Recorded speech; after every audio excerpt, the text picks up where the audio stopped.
Setelah Miho diserang oleh iblis nafsu yang berada di tubuh sekretarisnya, Pamanjang bersama para polisi mencari Miho di tengah hutan. Saat bertemu dengan Miho, ia sangat ketakutan. Kemudian Miho menceritakan apa yang telah dia alami, namun orang-orang tersebut justru menganggap Miho sudah gila. Kemudian di lain tempat ada Cha Eun-woo atau Pastor Yohan yang telah sampai di Pulau Jeju. Kemudian ia menemui Pak Jang. Di sana Pak Jang sangat terkejut karena pastor yang diutus masih sangat muda dan tampan. Sementara Miho yang sudah tidak tahan dengan semua gangguan iblis-iblis tersebut meminta Pak Jang untuk memberitahu ayahnya supaya ia dipulangkan kembali ke Seoul.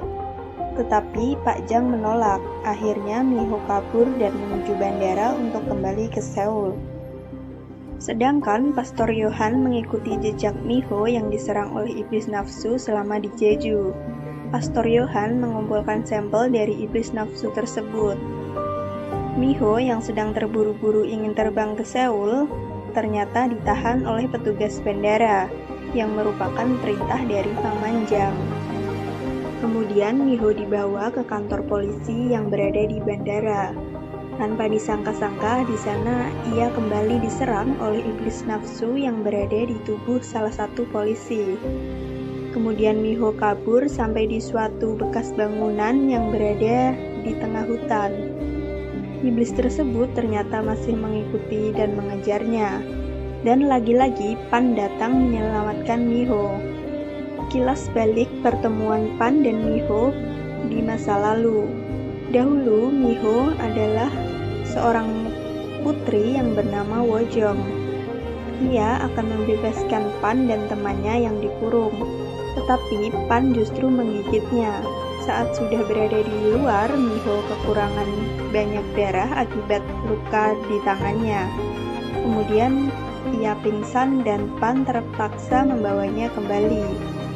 Miho berjanji akan membebaskan Pan dan temannya suatu saat nanti.